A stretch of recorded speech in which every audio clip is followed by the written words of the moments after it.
El aire de la sala se sentía pesado, cargado con el silencio que solo habita en las casas, donde la soledad se ha vuelto un miembro más de la familia. Yo estaba sentada en mi viejo sillón, ese que todavía guarda la forma del cuerpo de Héctor, cuando la vi. Camila, mi nuera, sostenía entre sus dedos la pequeña caja de música como si fuera un bicho repugnante. Sus labios se curvaron en una mueca de desdén, un gesto que yo había llegado a conocer demasiado bien. Era el último regalo de mi esposo, una melodía encapsulada en madera tallada que representaba 50 años de amor. Para ella, sin embargo, solo era un estorbo, un trasto viejo que afeaba su impecable decoración minimalista. La vi caminar con decisión hacia el cesto de la basura, y mi corazón, este viejo y cansado corazón, se detuvo por un instante, anticipando la profanación que estaba a punto de ocurrir. El sonido que hizo la caja al golpear el fondo del cesto fue sordo, casi insignificante para el mundo, pero para mí fue un estruendo que hizo temblar los cimientos de mi alma. Cada nota que esa cajita había tocado para mí, en mis noches más solitarias, pareció gritar en protesta. Camila ni siquiera se inmutó, se sacudió las manos como si se hubiera librado de un polvo molesto y siguió organizando los cojines del sofá, su rostro reflejando una satisfacción fría y vacía. Allí estaba ella, la reina de mi casa, la dueña de los espacios que yo había llenado con risas, llantos y sacrificios. ¿Cómo explicarle que lo que acababa de tirar no era un objeto, sino un pedazo de mi historia? ¿El último susurro de amor de Héctor? Pero sus ojos nunca vieron más allá de las apariencias, del valor material de las cosas. En ese instante, sentí cómo la invisibilidad me cubría como un manto helado. Para ella, yo no era más que un mueble antiguo, una figura decorativa que venía con la casa que ahora consideraba suya. Mis recuerdos, mis tesoros, mis dolores, todo era prescindible.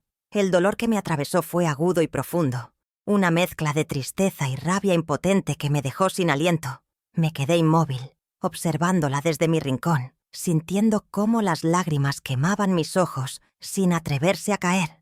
Era la violación silenciosa de mi espacio más sagrado, el desprecio por todo lo que yo representaba. Y lo peor era la naturalidad con la que lo hacía, la certeza de que sus acciones no tendrían consecuencias, de que yo simplemente agacharía la cabeza y aceptaría, como siempre. Fue en ese preciso momento, mientras la veía sonreír satisfecha con su obra, que algo dentro de mí cambió. La tristeza no desapareció, pero fue arropada por una calma gélida, una determinación que no había sentido en años. Ella creía que estaba sola, que su acto de crueldad se perdería en el silencio de la tarde. No sabía que las paredes de esta casa, construidas con el sudor de Héctor y mis manos agrietadas, guardan secretos. No sabía que cada rincón tiene memoria y que yo, la anciana que ella consideraba un estorbo, tenía un as bajo la manga. Un pequeño ojo de cristal, discreto y vigilante, había sido testigo de todo, y ese testigo mudo se convertiría en mi voz, en la prueba irrefutable de su verdadera naturaleza. La humillación pública que ella me infligía en privado, con sus comentarios mordaces y su indiferencia calculada, había alcanzado un nuevo nivel. Tirar la caja de música no fue un acto impulsivo, fue una declaración de poder. Fue su manera de decirme: tú ya no importas, tu pasado no importa, solo importo yo. Mientras ella reacomodaba una revista sobre la mesa de centro, ajena al terremoto que había provocado en mi interior, yo me aferré a la promesa silenciosa que me hice a mí misma. La justicia no siempre grita, a veces susurra, y mi susurro estaba a punto de convertirse en una tormenta que ella no vería venir. Por primera vez en mucho tiempo, no me sentí débil, sino paciente, como una jardinera que sabe exactamente cuándo debe podar las malas hierbas para salvar sus rosas. El contexto de la escena era, como siempre, una tarde cualquiera. Mi hijo Alejandro estaba en el trabajo, consumido por esas reuniones interminables que le robaban el tiempo y la energía para notar lo que realmente sucedía en su hogar. Camila, desde que perdió su empleo, se había autoproclamado administradora de la casa, y su gestión consistía en borrar sistemáticamente cada huella de mi existencia. Cambió los muebles, Guardó mis fotografías en cajas polvorientas y ahora finalmente se deshacía de los objetos que tenían un valor sentimental para mí. Todo bajo el pretexto de modernizar y crear un ambiente más limpio. Pero yo sabía que su limpieza iba más allá de lo físico. Era una purga de mi identidad, un intento de anularme por completo. El impacto emocional inmediato fue devastador. Sentí que no solo había perdido el último regalo de mi marido, sino que también había perdido mi lugar en el mundo, en mi propio hogar. Fue la confirmación de que mi rol se había reducido al de una carga, una presencia tolerada por obligación. Pero en medio de ese naufragio de emociones, una pequeña tabla de salvación apareció en mi mente. La grabación, la idea de que su crueldad no quedara impune, de que existiera una prueba objetiva de su desprecio, me dio una extraña sensación de poder.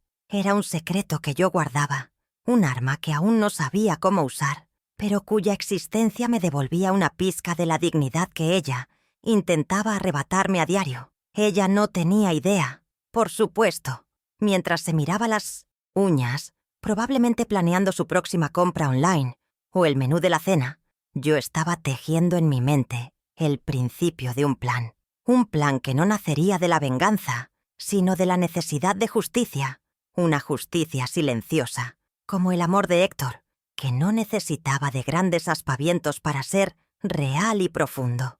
Ella había subestimado a la anciana silenciosa que se sentaba en el rincón. Había confundido mi paciencia con debilidad, mi silencio con sumisión. Y ese, querida Camila, sería su más grande error, porque las raíces de un árbol viejo son profundas y fuertes, y yo estaba a punto de demostrarle cuán firmemente anclada estaba a esta tierra, a esta casa y a mi propia dignidad. Permítanme que me presente, aunque a veces siento que ni yo misma me reconozco en el espejo. Mi nombre es Eugenia Ramírez y tengo 72 años de vida acumulada en el cuerpo y en el alma. Hace ya una década que el silencio de la viudez se instaló en esta casa, cuando mi Héctor partió y me dejó a solas con sus rosales y sus recuerdos. Vivo aquí, en el hogar que levantamos ladrillo a ladrillo, con más esfuerzo que dinero. No me falta un plato de comida en la mesa, ni un techo sobre mi cabeza. Alejandro se encarga de eso. Pero el corazón... ¡Ay! El corazón a menudo se alimenta de otras cosas. Se nutre de miradas, de conversaciones, de sentirse parte de algo. Y últimamente me he sentido más bien como un jarrón antiguo, bonito de ver, pero que nadie se atreve a tocar por miedo a romperlo. O, peor aún, por simple indiferencia. Mi rutina es sencilla, casi monástica. Por las mañanas el sol me encuentra en el jardín, hablando con las rosas que Héctor plantó. Cada una tiene un nombre y una historia. Les cuento mis penas, les pregunto cómo han dormido, y ellas me responden con su perfume y sus colores vibrantes. Son las únicas que parecen escucharme de verdad. Luego, la casa me reclama. Limpio el polvo de los retratos, especialmente el de mi boda, donde Héctor y yo sonreímos con la insolencia de la juventud, ajenos a las tormentas que nos esperaban. Converso con su fotografía, le pongo al día de las menudencias, del descaro de Camila, de la ausencia de nuestro hijo. Es un monólogo, lo sé, pero es el único diálogo sincero que mantengo en todo el día, esperando un poco de esa atención que se ha vuelto tan escasa. Siempre he sido una mujer de naturaleza paciente. Héctor solía decir que mi calma podía amansar a las fieras. He dedicado mi vida entera a cuidar de los míos, a poner sus necesidades por encima de las mías sin pedir nada a cambio. Creí que eso era el amor, una entrega incondicional. Pero los años me han enseñado una dura lección. Cuando das demasiado sin establecer límites, la gente no valora tu generosidad, sino que empieza a verla como una obligación. Confunden tu bondad con debilidad, tu paciencia con falta de carácter. Y yo, por amor a mi hijo, por mantener la paz en la familia, he permitido que me pongan esa etiqueta, la de la viejita inofensiva, que no se entera de nada. ¡Qué equivocados están! Mi mayor vulnerabilidad, la que me ha traído hasta este punto, ha sido mi inmenso amor de madre. Por Alejandro soy capaz de soportarlo todo, o al menos eso creía. Ese amor me ha llevado a callar ante las humillaciones de Camila, a justificar la distancia de mi hijo, a tragarme las lágrimas para no causar problemas. La soledad emocional es un veneno que te va consumiendo lentamente. Te hace dudar de tu propio valor. Te preguntas si has hecho algo mal, si has fallado en algo. Pero debajo de esta fragilidad, de esta piel arrugada por el tiempo y las preocupaciones, siempre ha existido una llama. La misma llama que me permitió trabajar de sol a sol para pagarle los estudios a mi hijo. La misma que me sostuvo cuando Héctor enfermó. Es una fuerza latente, silenciosa, que solo necesita una razón para despertar. Y Camila, sin saberlo, me ha dado esa razón. Su desprecio ha sido el viento que ha avivado las brasas que yo creía extintas. La mujer que se ve en el espejo ya no es solo la viuda de Héctor o la madre de Alejandro. Es Eugenia, una mujer que, a sus 72 años, ha decidido que ya no será un elemento decorativo en su propia vida. Mi gentileza no ha desaparecido, pero ahora viene acompañada de una nueva compañera, la estrategia. Ya no espero que la justicia divina actúe. He comprendido que a veces hay que darle un pequeño empujón, guiarla por el camino correcto. Mi fuerza no reside en los gritos, ni en las confrontaciones directas, sino en la observación, en la memoria, y ahora, en un pequeño secreto guardado en una tarjeta de memoria. La casa que habito es un reflejo de mi ser. Sus paredes están impregnadas de mi historia, y aunque Camila se empeña en cubrirlas con pintura nueva y cuadros impersonales, la esencia permanece. Ella ve una propiedad, un activo inmobiliario. Yo veo el lugar donde mi hijo dio sus primeros pasos, donde Héctor y yo bailamos en la cocina, celebrando nuestro 25º aniversario, donde lloré su partida. Este no es solo un conjunto de ladrillos y cemento, es el santuario de mi vida. Y un santuario debe ser defendido de los profanadores. Mi lucha no es por lo material, es por el respeto a esa historia, a la memoria de un amor que construyó mucho más que estas 4 paredes. Es una batalla por el alma de mi hogar. No me malinterpreten, no soy una santa. He cometido errores, he callado cuando debía hablar y he sonreído cuando quería gritar. Pero mi mayor pecado ha sido, quizás, amar demasiado y olvidarme de amarme a mí misma. Creer que mi felicidad dependía exclusivamente de la felicidad de mi familia. Ahora entiendo que el amor propio no es egoísmo. Es una necesidad. Es el cimiento sobre el cual se construye el respeto que exigimos de los demás. Y yo estoy lista para reconstruir mis cimientos, para que sean tan sólidos como los de esta casa, que se niega a derrumbarse a pesar de los años y las tormentas. Mi transformación no será ruidosa, será un cambio sutil, pero imparable, como el crecimiento de las raíces de un árbol. La gente a menudo subestima el poder de la observación. Sentada en mi sillón, he pasado años observando, escuchando, conectando los puntos que otros, en su ajetreo, no ven. Conozco las debilidades de Camila, su vanidad, su necesidad de aparentar un estatus que no posee. Conozco la ceguera selectiva de mi hijo, su deseo de evitar el conflicto a toda costa. Y me conozco a mí misma, mi capacidad de resistencia, mi profundo sentido de lo que es justo. Toda esta información, acumulada durante años de silencio, se ha convertido en mi mapa. Un mapa que me guiará a través de este conflicto, no con la intención de destruir, sino de poner cada cosa y a cada persona en su lugar correspondiente. Así que aquí me tienen, Eugenia Ramírez, una viuda de 72 años que ha decidido reescribir el último capítulo de su vida. Un capítulo donde la protagonista deja de ser una espectadora pasiva y toma las riendas de su propia narrativa. Mi historia no es única, lamentablemente. Sé que hay muchas mujeres como yo, madres y abuelas, que han dado todo y se han quedado con las manos vacías de afecto y el corazón lleno de silencios. Mi cuerpo está cansado, sí, pero mi espíritu acaba de despertar de un largo letargo y tiene una sed de justicia que me sorprende hasta a mí misma. La paciencia, después de todo, tiene un límite, y yo he alcanzado el mío. Esta soy yo, una mujer al borde de una guerra silenciosa, armada con la verdad y un pequeño dispositivo electrónico. Una abuela que se niega a desaparecer entre las sombras de su propia casa.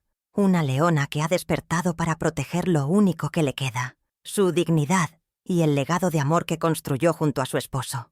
Mi plan apenas comienza a tomar forma, pero la decisión está tomada.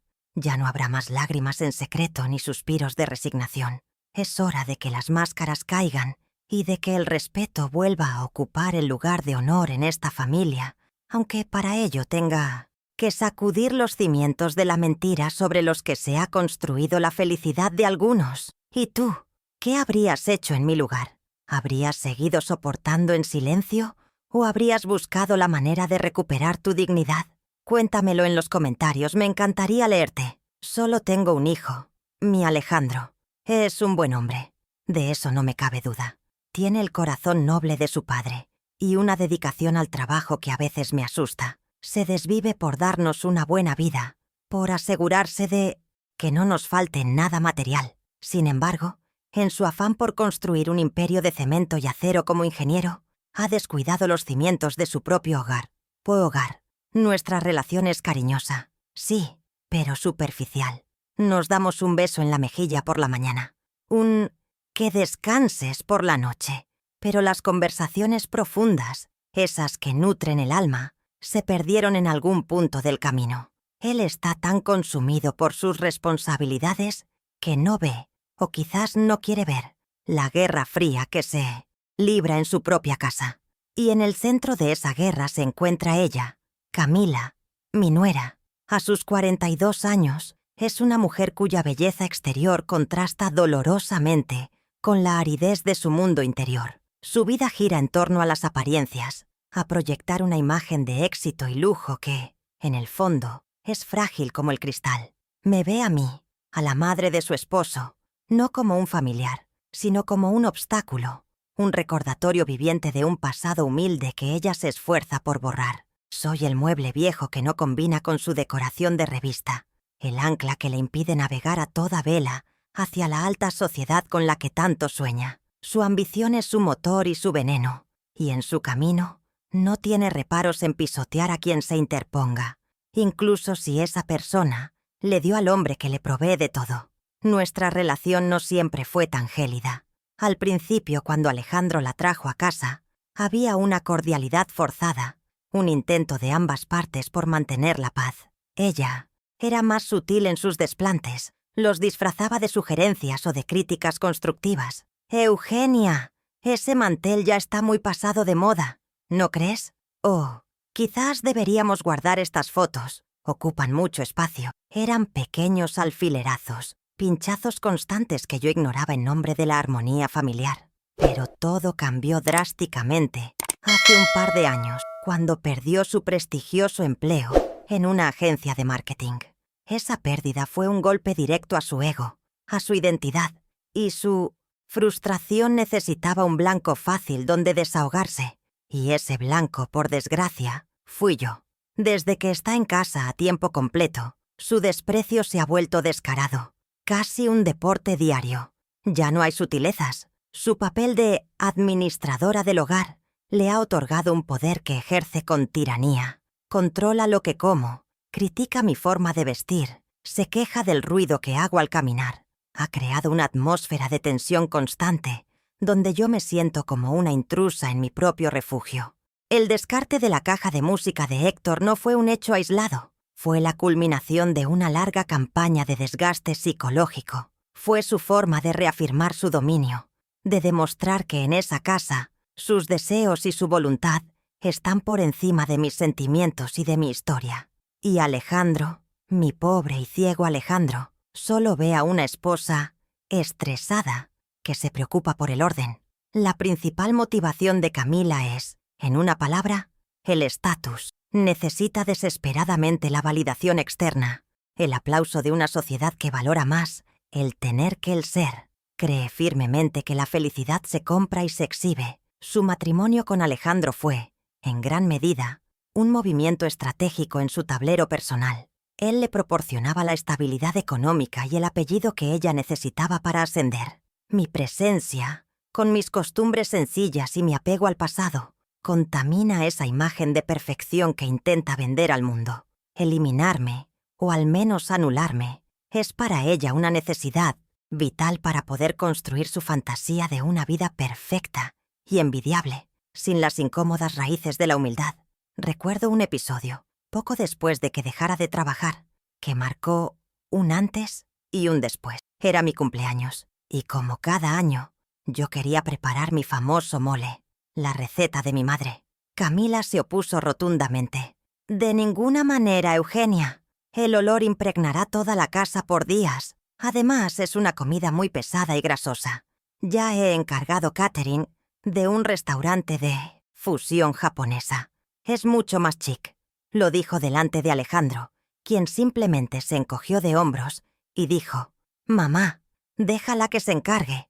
Así tú descansas». Esa noche comí sushi por primera vez en mi vida, sintiendo en la boca el sabor amargo de la humillación, mientras todos elogiaban la excelente elección de Camila. Mi tradición, mi sabor, había sido borrado y reemplazado. La tensión actual es el resultado de la acumulación de cientos de microagresiones como esa.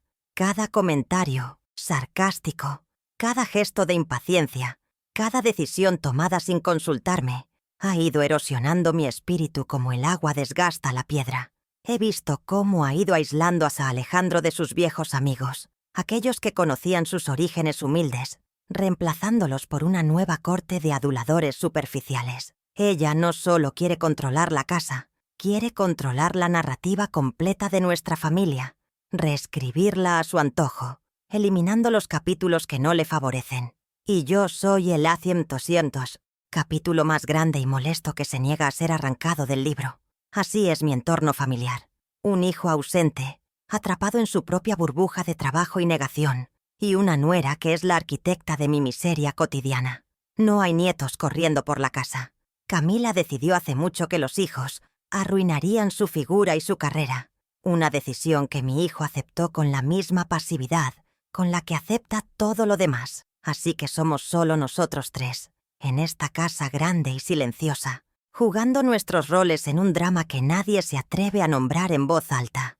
Pero los dramas, por muy silenciosos que sean, siempre tienden a un clímax. Y el desprecio de Camila, al tirar la caja de música, acaba de encender la mecha que hará que todo estalle. Hay cosas que Camila nunca entenderá, porque hay sudores que nunca ha derramado y callos que nunca han adornado sus manos. Durante más de 30 años, mi vida transcurrió entre cocinas ajenas. Yo era la cocinera, una figura casi invisible que entraba por la puerta de servicio antes del amanecer y se iba mucho después de que las familias para las que trabajaba hubieran terminado de cenar. El olor a guisos, a sofritos y a lejía se impregnó en mi piel, en mi ropa, en mi pelo. Pasaba los días de pie, frente a fogones que no eran los míos, preparando banquetes para celebrar los logros de hijos que no eran el mío. Mientras mis manos amasaban el pan para otros, mi corazón amasaba el sueño de un futuro mejor para Alejandro.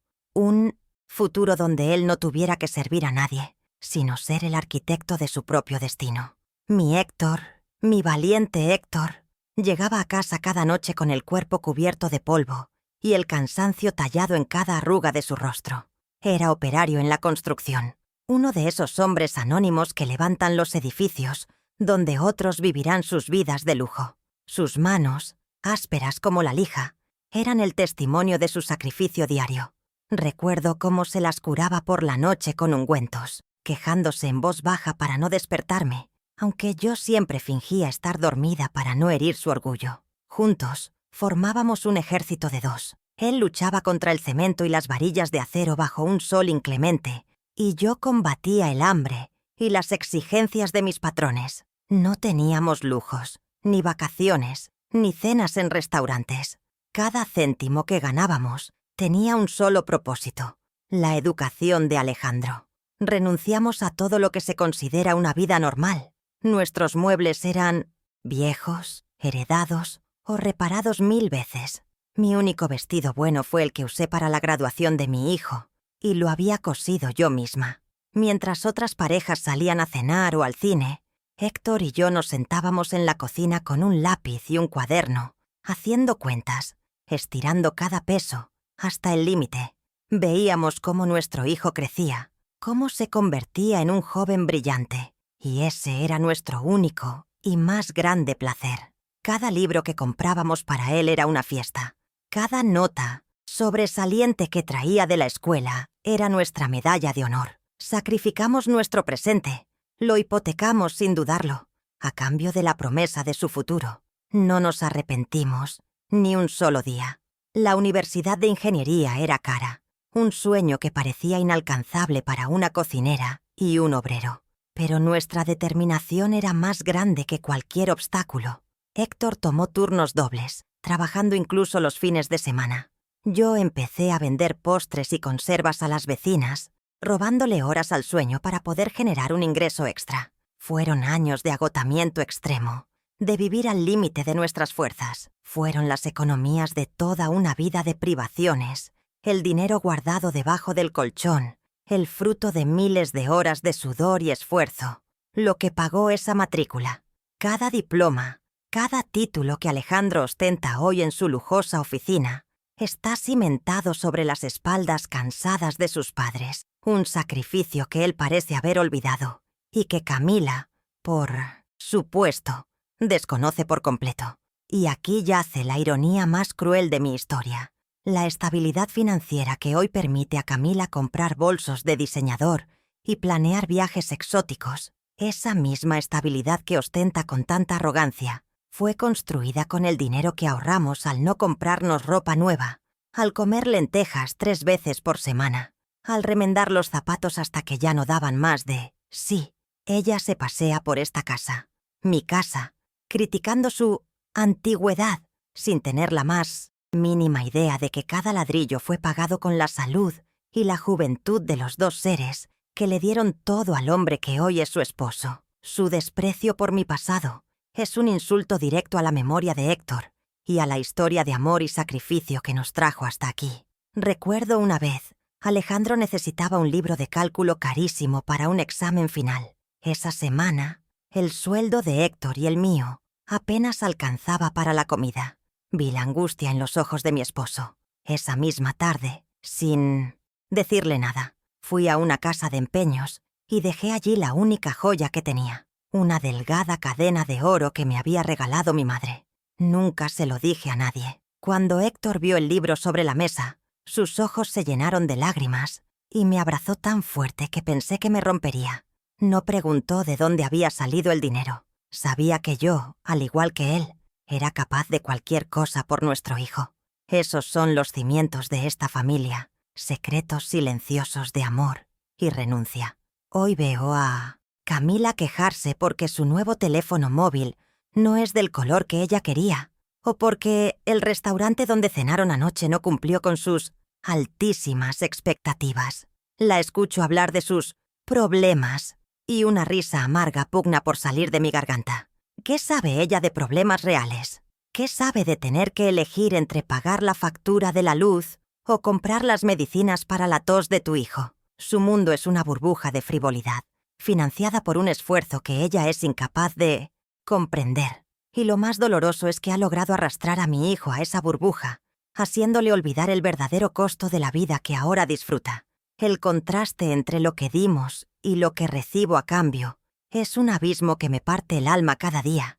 Di mi juventud, mi energía, mis sueños. A cambio, recibo indiferencia, desprecio y la dolorosa sensación de ser un estorbo. No pido gratitud desmedida ni monumentos en mi honor. Nunca he querido eso.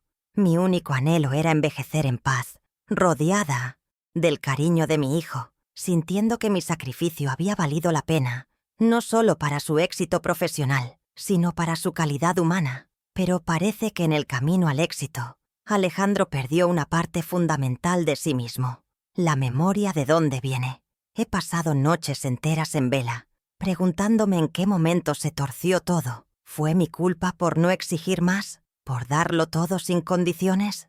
Quizás, pero una madre no calcula el amor, no lo mide en dosis, simplemente lo entrega, a raudales, esperando que esa semilla germine en un árbol frondoso de gratitud y respeto. En mi caso parece que la semilla cayó en tierra infértil, o peor, fue ahogada por la mala hierba de la ambición y el materialismo que Camila representa. Ella no solo se casó con mi hijo, sino que colonizó su mente y su corazón. Así que cuando veo a Camila tirar al cesto de la basura el último regalo de Héctor, no solo veo un objeto roto, veo una metáfora de mi vida. Veo cómo mis esfuerzos, mis sacrificios y la memoria del hombre que amé son tratados como basura, como algo viejo e inservible que debe ser descartado para dar paso a lo nuevo, a lo brillante, a lo superficial. Pero la basura, a veces, se recicla, y yo estoy a punto de iniciar mi propio proceso de reciclaje, transformando el dolor y la humillación en la fuerza que necesitaré para reclamar el lugar que me corresponde en esta historia. La idea de la cámara no fue mía, debo confesarlo. Mi mente, forjada en una época donde la palabra y la confianza lo eran todo, jamás habría concebido tal cosa. Fue mi vecina, doña Elvira, otra viuda con un agudo sentido para detectar las malas intenciones, quien me sembró la duda. Empezaron a desaparecer pequeñas cosas, un broche de plata que guardaba en un joyero, algunos billetes que dejaba en el jarrón de la entrada para los recados. Al principio me culpé a mí misma, a mi memoria senil, pero Elvira, con su mirada penetrante, me dijo un día: «Eugenia, en una casa donde solo viven 3 personas, y una de ellas empieza a perder cosas, hay que desconfiar de los otros 2».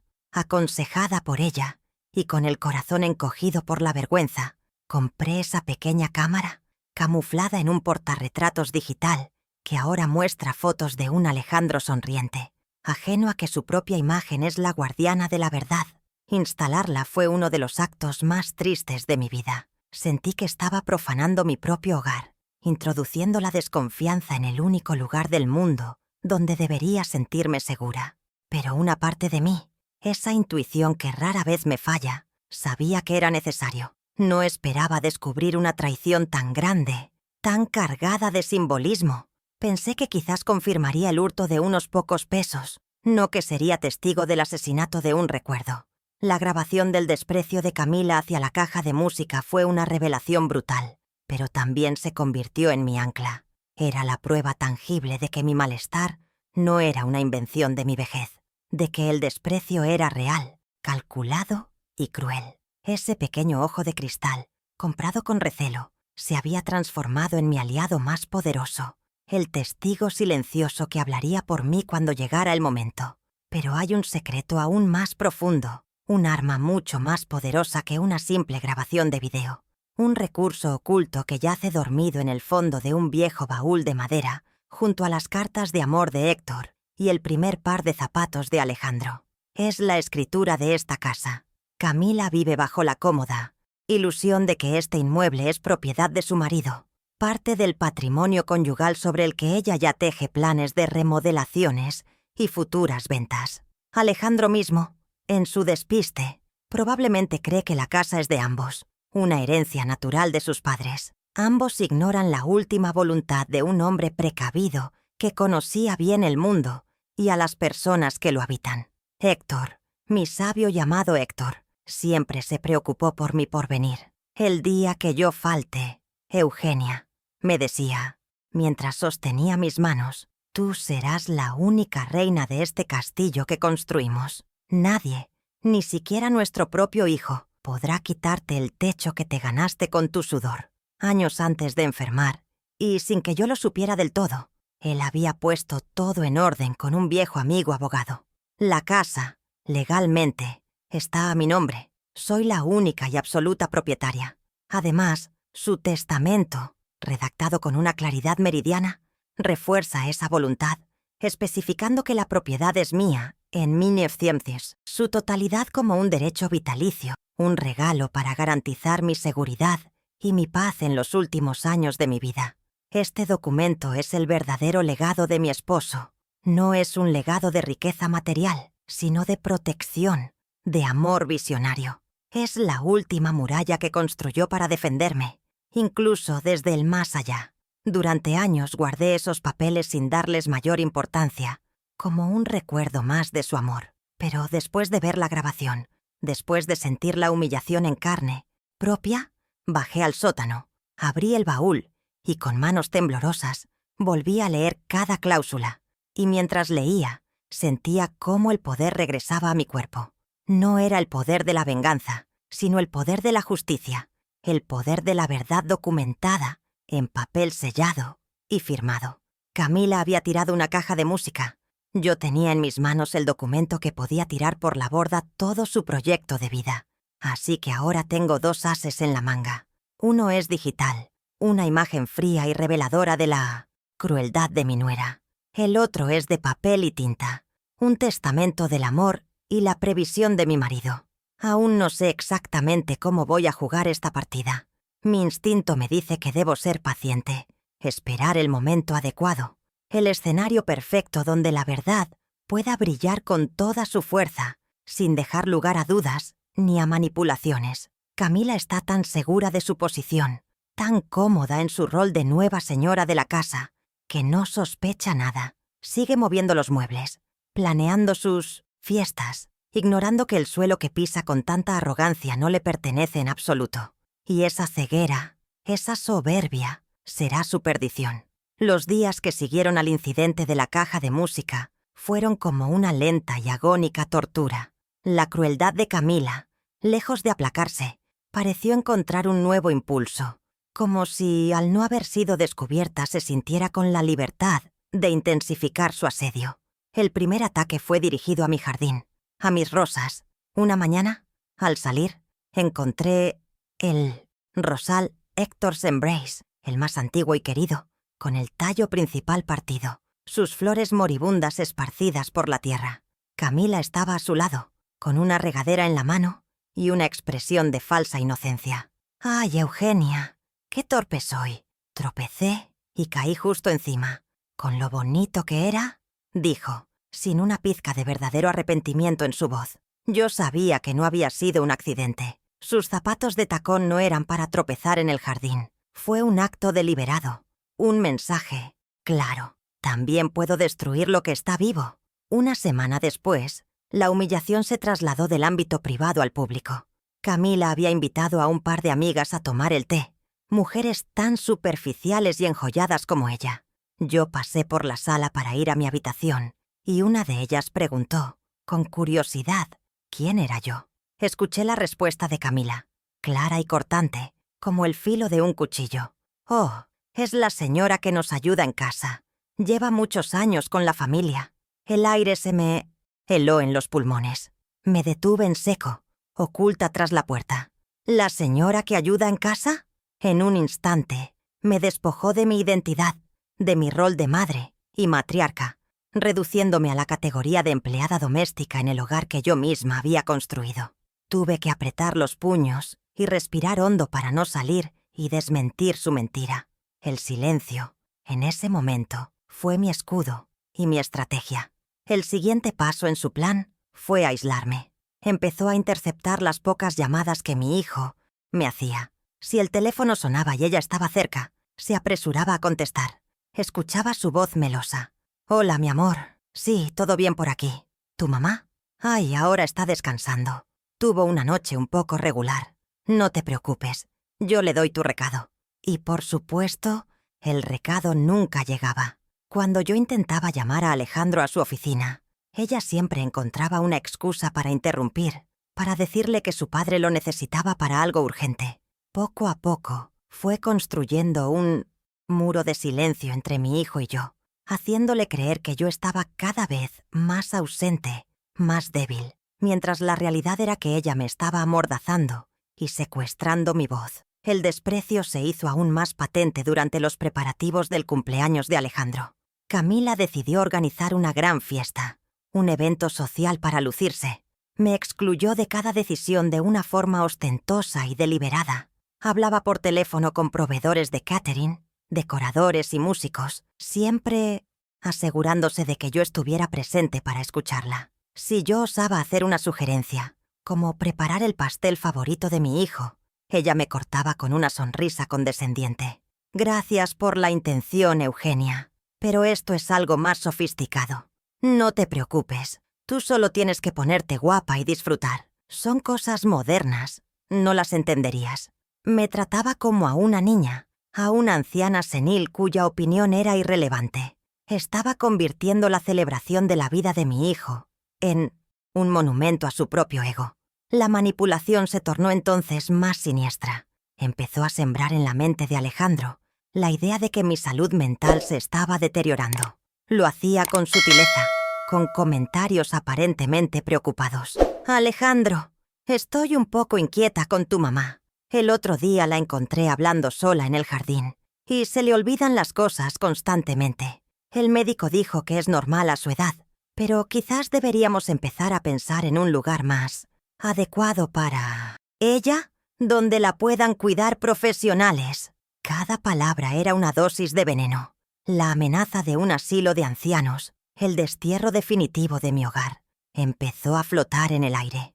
Ya no se trataba solo de anularme, ahora se trataba de expulsarme, de borrarme del mapa por completo para quedarse con todo. Un día, accidentalmente, derramó una taza de café sobre el único álbum de fotos de mi infancia que conservaba. Las imágenes de mis padres, de mis hermanos, quedaron manchadas, borrosas, arruinadas para siempre. Su disculpa fue tan vacía y teatral como siempre. «Por Dios, Eugenia, qué desgracia. Con lo torpe que estoy últimamente. No te preocupes. Intentaré arreglarlo». Dejó el álbum abierto sobre la mesa, con las páginas pegadas y las memorias deshechas, como un trofeo de su victoria. Yo miré aquellas caras desfiguradas por el líquido oscuro y sentí una rabia fría recorrer mis venas. Estaba atacando sistemáticamente cada pilar de mi identidad, cada ancla de mi pasado. Su guerra era total y no dejaría piedra sobre piedra. La tensión en la casa se podía cortar con un cuchillo. Yo me movía como una sombra, evitando los espacios comunes para no tener que cruzarme con ella. Comía a deshoras en la cocina para no tener que compartir la mesa y soportar su monólogo sobre compras, viajes y gente que yo no conocía. El silencio se convirtió en mi refugio, pero también en mi campo de batalla. En ese silencio, yo planeaba, recordaba, fortalecía mi resolución. Cada nuevo insulto, cada nueva humillación, no era más que otro clavo en el ataúd que ella misma se estaba construyendo. No se daba cuenta de que, con cada acto de crueldad, no hacía más que darme más razones, más munición para la batalla final que se avecinaba. Mi hijo, ajeno a todo, llegaba a casa cansado y solo veía la superficie. Veía una casa impecable, una esposa atenta que le recibía con una sonrisa y una madre silenciosa que, según Camila, cada día estaba más en su mundo. ¿Cómo podía competir yo contra esa actuación magistral? ¿Cómo podía explicarle que la paz de su hogar era una farsa, una paz construida sobre mi sufrimiento y mi silencio? Decidí no hacerlo. Las palabras, en ese punto, eran inútiles. Él no me creería. Pensaría que eran los celos o la vejez hablando a través de mí. Necesitaba algo más fuerte que las palabras. Necesitaba la verdad, cruda e irrefutable. Y por suerte, yo la tenía guardada a buen recaudo.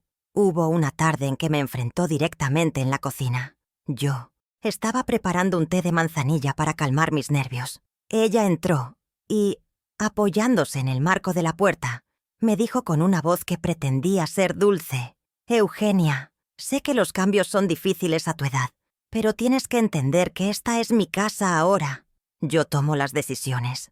Lo hago por el bien de todos, para que vivamos en un lugar moderno y agradable». La frase «esta es mi casa ahora» resonó en mis oídos. La audacia, la arrogancia de declararse dueña de las paredes que Héctor había levantado. No le respondí. Simplemente la miré a los ojos, sosteniendo su mirada por un largo instante, y luego volví a mi té. Mi silencio la desconcertó más que cualquier grito. Esa mirada fue una declaración de guerra. Ella lo entendió, aunque no supiera qué armas tenía yo a mi disposición. A partir de ese día, su comportamiento se volvió más errático, una mezcla de nerviosismo y agresividad. Empezó a cometer errores. Un día la escuché hablar por teléfono con una de sus amigas, quejándose de lo agotador que era tener que cuidar de una anciana. Se refería a mí como una carga, un peso muerto del que necesitaba deshacerse cuanto antes. La escuché reírse cuando la amiga le sugirió acelerar el proceso de buscarme una residencia. Cada palabra era una palada de tierra sobre mi tumba simbólica, pero también era una palada de tierra que afianzaba las raíces de mi plan. El ambiente previo al cumpleaños de Alejandro era casi irrespirable. Camila estaba en su elemento, dando órdenes, gastando el dinero de mi hijo en frivolidades para impresionar a gente que no le importaba.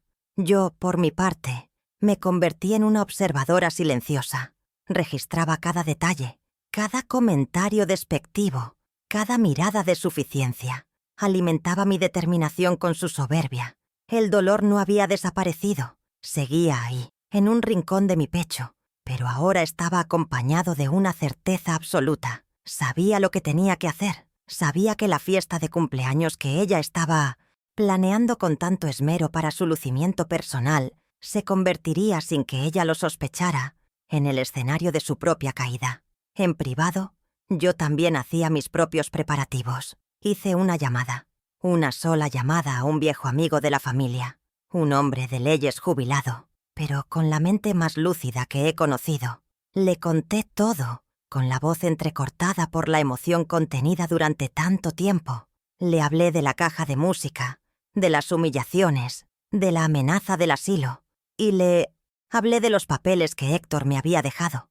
Don Ricardo me escuchó con una paciencia infinita, y al final de mi relato solo dijo una cosa: Eugenia, ha llegado el momento de que la reina reclame su castillo. Dime qué necesitas y lo haremos juntos. Por primera vez en meses, sentí que no estaba sola. La intensificación del conflicto había servido a un propósito. Me había empujado al límite, me había obligado a abandonar mi pasividad y a buscar en mi interior una fuerza que no sabía que poseía. Camila creía que me estaba destruyendo, pero en realidad me estaba forjando. Cada humillación había sido un golpe de martillo sobre el yunque de mi espíritu, y el resultado no era una pieza rota, sino una espada afilada y lista para ser usada.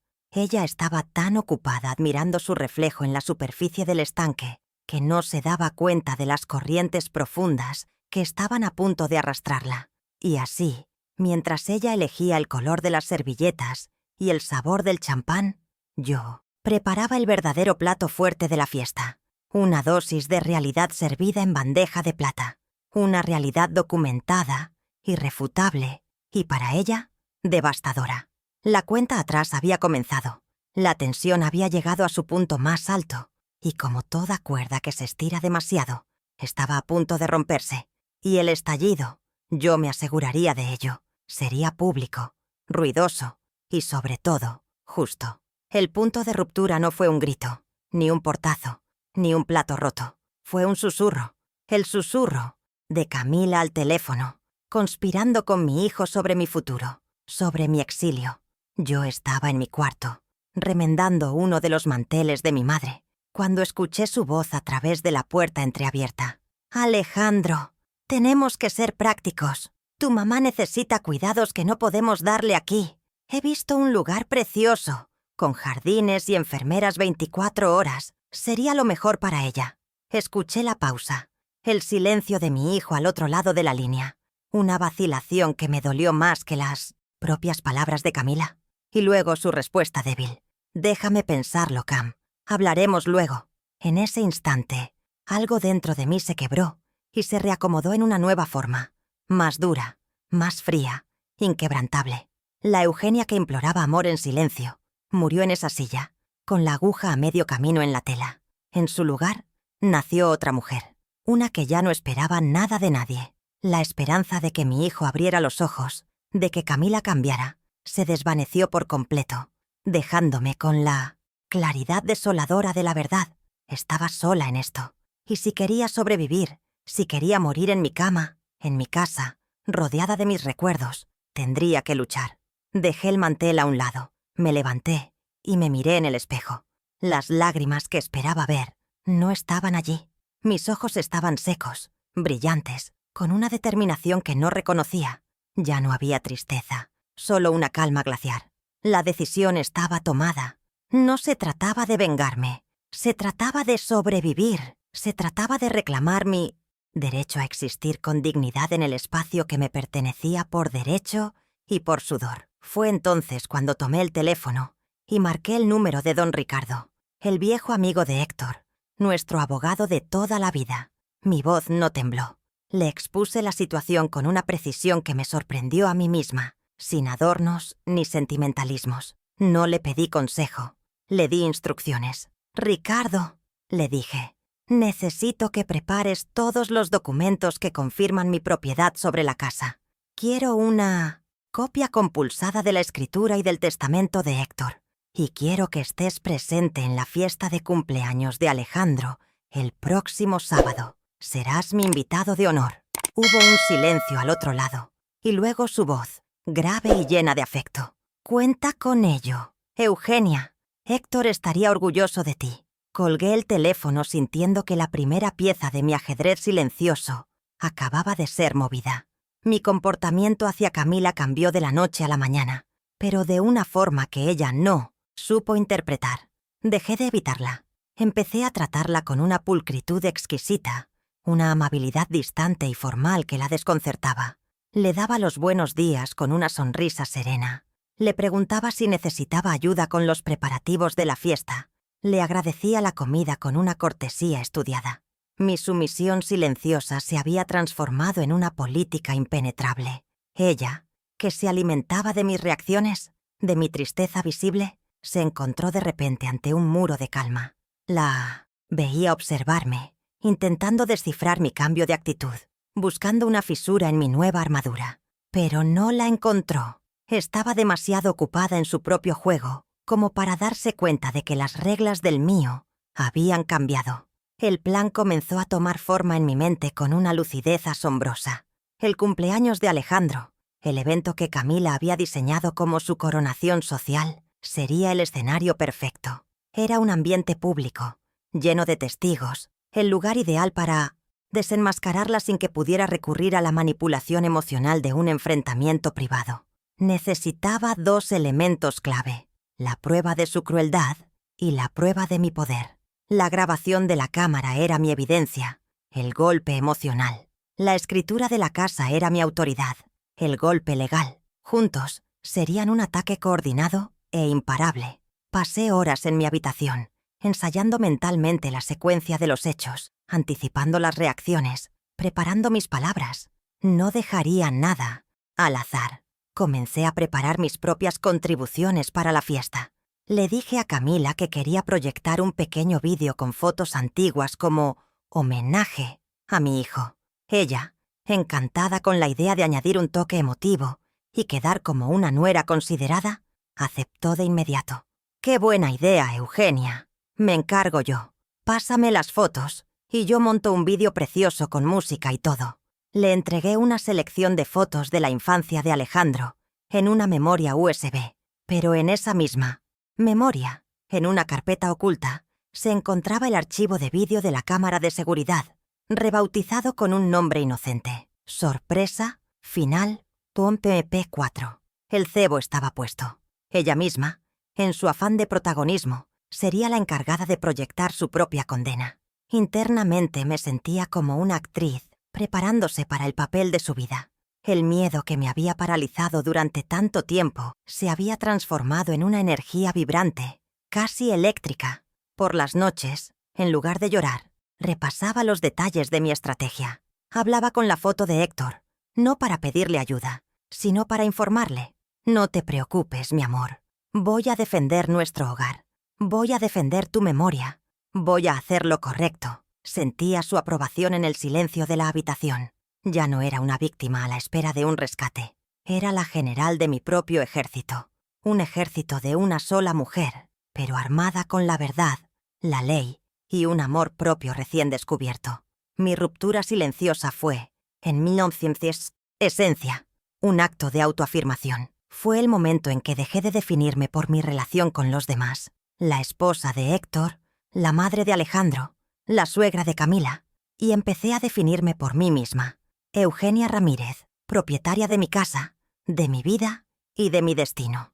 Dejé de suplicar por el respeto y el amor que no me daban, y decidí imponerme el mío propio. Sabía que el camino que había elegido traería dolor y rompería a mi familia, quizás para siempre, pero la alternativa, la de Desaparecer lentamente en un asilo, borrada y olvidada, era una muerte en vida que no estaba dispuesta a aceptar.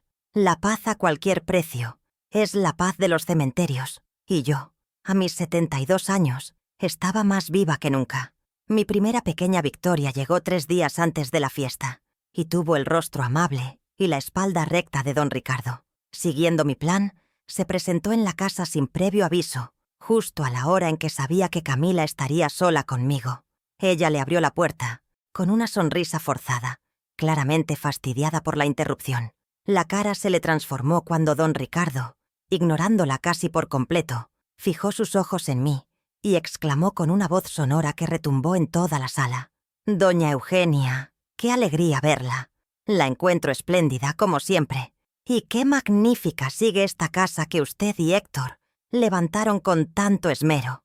Hizo un énfasis deliberado en la palabra «usted». Vi el destello de confusión y enojo en los ojos de Camila. No estaba acostumbrada a que me trataran con tal deferencia, y mucho menos a que me identificaran como la dueña de su casa. Don Ricardo continuó su magistral actuación, con el pretexto de necesitar actualizar unos papeles del seguro de la propiedad. Me pidió que le diera un recorrido por la casa, solo para verificar el estado de la estructura, ya sabe. Cosas de papeleo, dijo, guiñándome un ojo cuando Camila no miraba. Paseamos por cada habitación, hablando en voz baja, mientras ella nos seguía a una distancia prudente, intentando escuchar nuestra conversación, carcomida por la curiosidad y la desconfianza. Hablamos de todo menos del seguro, por supuesto. Repasamos los últimos detalles del plan para el sábado. Confirmamos la hora de su llegada y el papel que desempeñaría. Ver el rostro de Camila, excluido de nuestro círculo de confianza, sintiéndose por primera vez una extraña bajo su propio techo, fue un bálsamo para mi herida. Fue el primer temblor que anunciaba el terremoto. Ella no pudo contenerse. Cuando don Ricardo finalmente se despidió, no sin antes repetir lo afortunado que era Alejandro de tener una madre con una propiedad tan valiosa a su nombre, Camila me abordó. ¿Qué papeles de seguro eran esos? Alejandro no me comentó nada. Su tono era una mezcla de acusación y ansiedad. Yo la miré con la misma sonrisa serena que me había autoimpuesto y le respondí con evasivas. «Oh, son cosas antiguas, hija. Papeleo de Héctor que don Ricardo está poniendo en orden. No tienes por qué preocuparte». Mi tranquilidad la desarmó. Esperaba una respuesta nerviosa, una explicación titubeante. En cambio, se encontró con una calma que no supo cómo interpretar. Esa noche la escuché hablar por teléfono con mi hijo, su voz llena de una nueva inquietud. La semilla de la duda había sido plantada. Este primer avance, esta pequeña victoria, renovó por completo mi confianza. Demostró que mi plan no era solo una fantasía de mi mente, sino que tenía efectos reales y tangibles. Ver a Camila, desestabilizada, aunque fuera mínimamente, me confirmó que iba por el camino correcto. La soberbia es un castillo construido sobre arena, y yo acababa de enviar la primera ola para erosionar sus cimientos. Ya no era la viejecita invisible. Era doña Eugenia, la propietaria, una mujer con aliados influyentes y asuntos propios que no necesitaban de su aprobación. La dinámica de poder en la casa había comenzado a cambiar, de forma sutil pero irreversible, y la sensación de recuperar el control, aunque fuera en pequeñas dosis, era embriagadora. Mi plan no se detuvo ahí. Sabía que para reafirmar mi independencia, necesitaba asegurar no solo mi espacio, sino también mis recursos. El desprecio de Camila se alimentaba en parte de la creencia de que yo dependía económicamente de mi hijo. Era hora de mostrarle que tenía mis propios medios. Héctor y yo siempre habíamos sido ahorradores, y la cuenta bancaria conjunta que manteníamos desde hacía 40 años todavía albergaba los ahorros de toda una vida, una suma considerable que yo apenas había tocado desde su muerte. Era un dinero sagrado, destinado a emergencias, y la situación actual, sin duda, lo era. Había llegado el momento de proteger ese último legado de nuestro esfuerzo. Si te está gustando cómo esta historia de justicia silenciosa está tomando forma y quieres saber qué otros pasos di para recuperar mi lugar, suscríbete al canal y acompáñame hasta el final de este viaje. Te prometo que la revelación final valdrá la pena. Mi segunda mini revelación fue un movimiento puramente estratégico, diseñado para golpear a Camila en el lenguaje que mejor entiende, el del dinero. Con la ayuda de don Ricardo fui al banco. La visita fue reveladora. El joven gerente, al ver los documentos que mi abogado presentó, me trató con un respeto que no había sentido en años. Siguiendo las instrucciones, firmé los papeles necesarios para tomar el control total y exclusivo de la antigua cuenta conjunta, un derecho que el testamento de Héctor me confería explícitamente. Acto seguido, abrí una nueva cuenta personal, solo a mi nombre, y ordené la transferencia de la casi totalidad de esos fondos. Salí del banco sintiéndome 10 centímetros más alta, con una sensación de seguridad y autonomía que creía perdida para siempre. Por supuesto, el plan no estaría completo sin que Camila se enterara. Unos días después, como por arte de magia, llegó a casa una carta del banco. Era un sobre oficial, con el logotipo de la entidad bien visible. Yo olvidé recoger el correo ese día, sabiendo perfectamente que la curiosidad de mi nuera sería más fuerte que su respeto por la privacidad ajena. Y no me equivoqué. Más tarde, desde mi habitación, la vi en la sala, sosteniendo el sobre a contraluz, intentando descifrar su contenido. No sé si llegó a abrirlo, pero su rostro al día siguiente era un poema. La carta era una simple notificación de la apertura de mi nueva cuenta, pero incluía un resumen del saldo transferido. La cifra debió de parecerle astronómica. La reacción de Camila fue de puro desconcierto.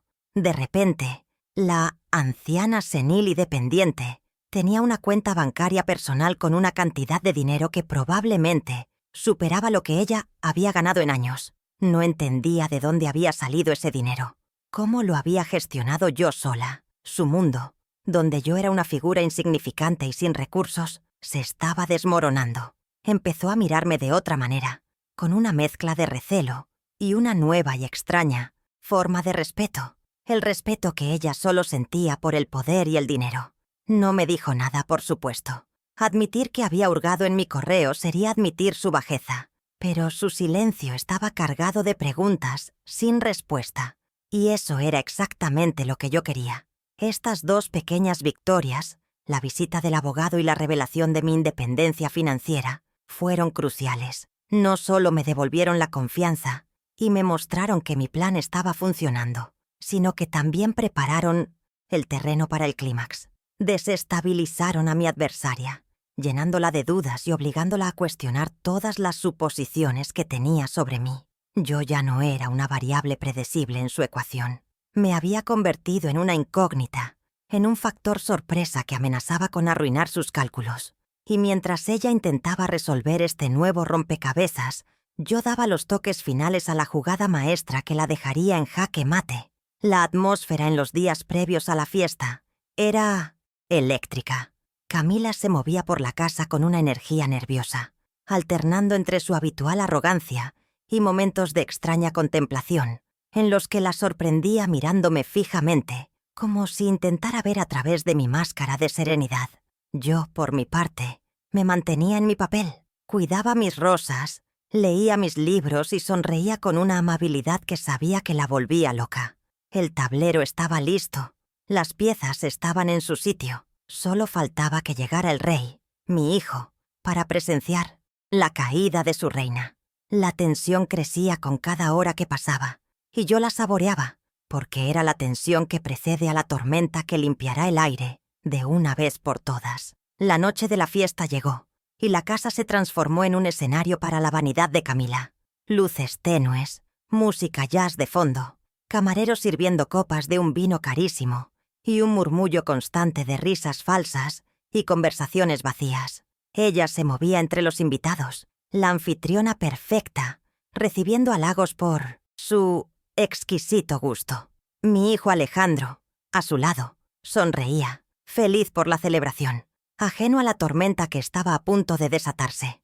Yo me mantuve en un segundo plano, observando desde mi sillón una figura silenciosa que la mayoría de los invitados probablemente consideraba parte de la decoración.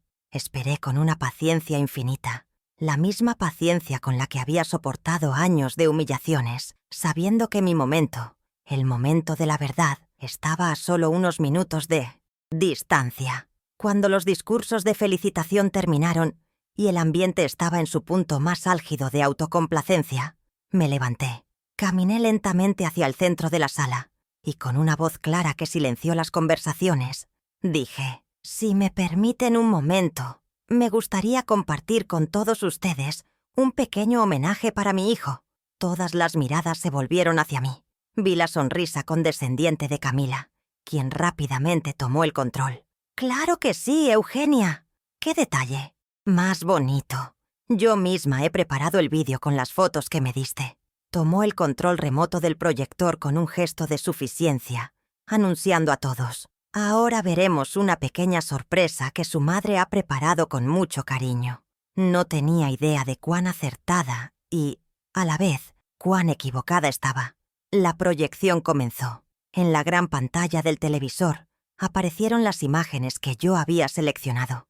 Alejandro de bebé, en su primer día de escuela, soplando las velas de sus pasteles de infancia.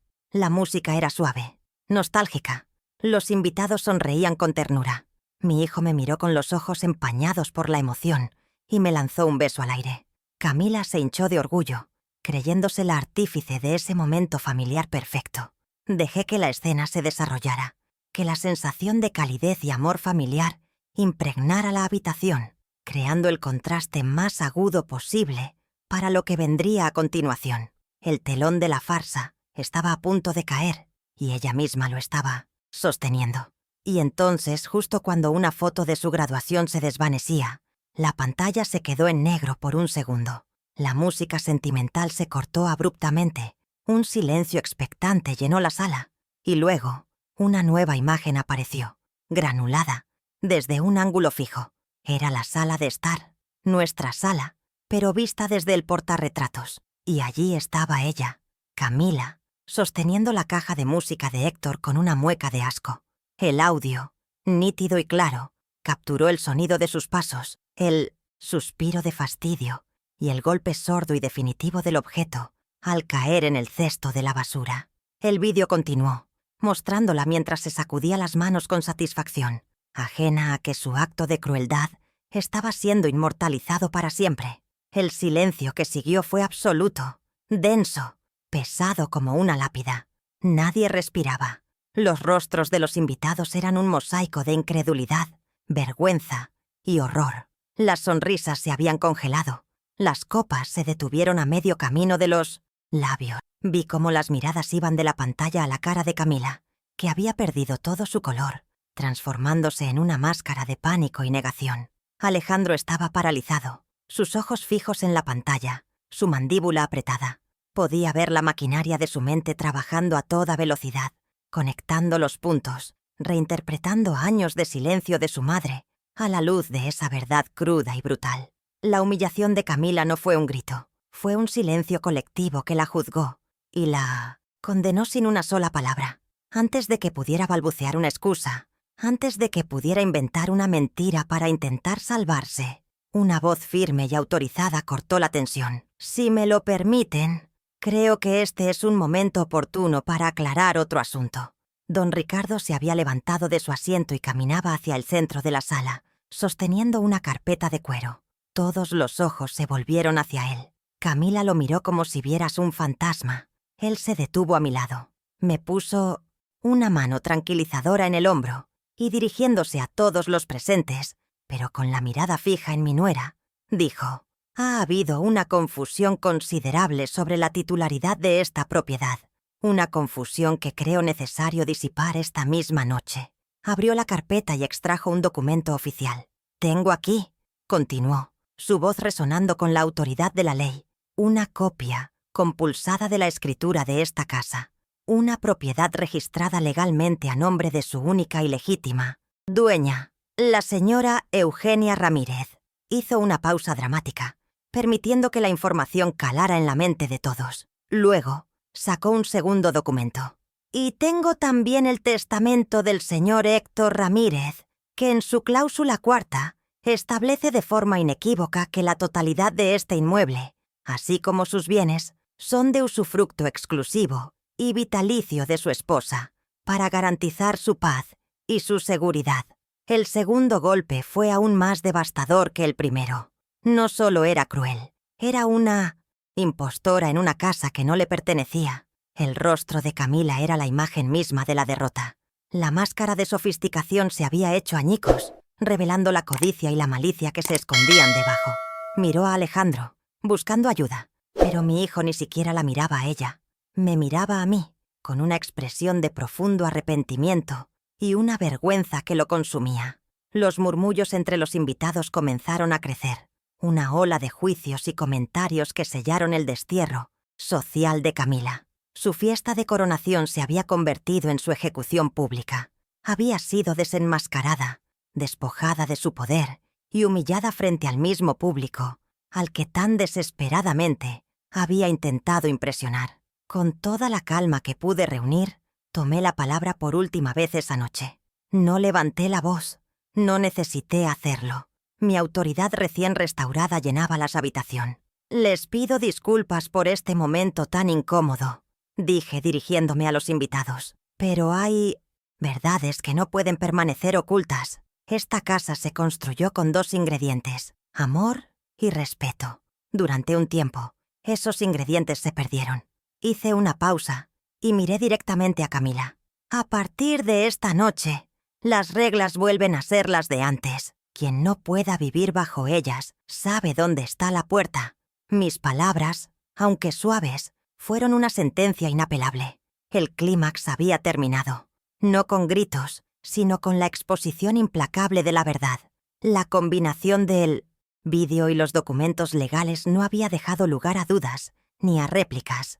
Yo había recuperado mi hogar, mi dignidad y mi voz, todo en una sola noche. Los invitados, incómodos y avergonzados, comenzaron a despedirse apresuradamente, dejando tras de sí un salón lleno de comida intacta y una familia rota. Camila se quedó inmóvil en medio de la sala, sola, abandonada por su corte de admiradores, expuesta bajo las luces de la fiesta que ella misma había organizado. La justicia silenciosa había hablado, y su veredicto era final.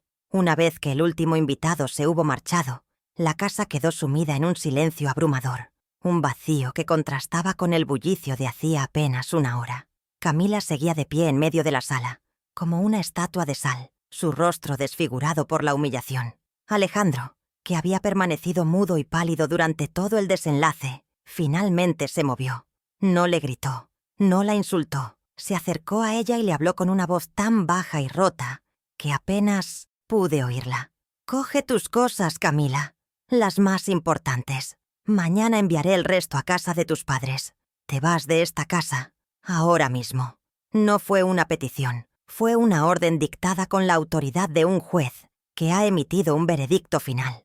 La humillación pública de Camila se convirtió en ese instante en un exilio concreto y demoledor. Verla subir las escaleras, derrotada, para meter en una maleta los restos de la vida que creía tener asegurada, no me produjo alegría, sino una profunda y serena sensación de justicia. No había odio en mi corazón, solo el alivio de quien ha extirpado un tumor maligno. Unas horas más tarde, un taxi la esperaba en la puerta. No hubo despedidas, ni lágrimas, ni últimas palabras. Simplemente se fue, desapareciendo en la noche como si nunca hubiera existido. El divorcio, como nos informó don Ricardo semanas después, fue un mero trámite. Sin derecho a la casa y con su reputación social destrozada, Camila no tuvo más remedio que aceptar un acuerdo mínimo y desaparecer de nuestras vidas para siempre. El rompimiento fue total, definitivo y sin la más mínima posibilidad de reconciliación. Mi transformación fue, quizás, la consecuencia más profunda de todas.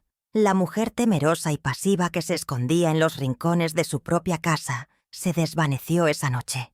En su lugar resurgió la matriarca, la dueña de su hogar y de su destino. Al día siguiente, con una energía que no sentía en años, comencé a restaurar el alma de mi casa.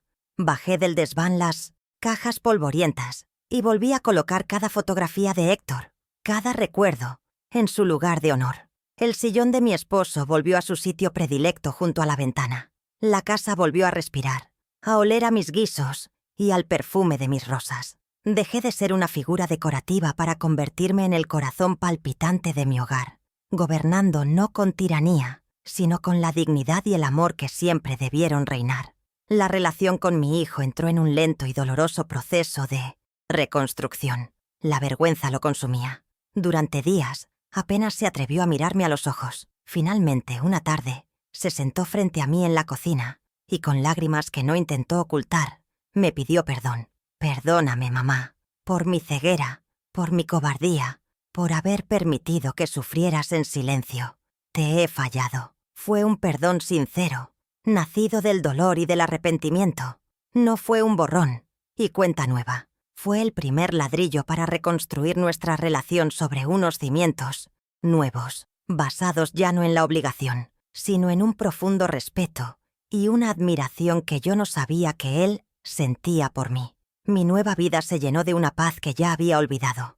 Las mañanas volvieron a ser tranquilas, dedicadas a mi jardín y a mis recuerdos, pero ya no desde la soledad, sino desde la plenitud.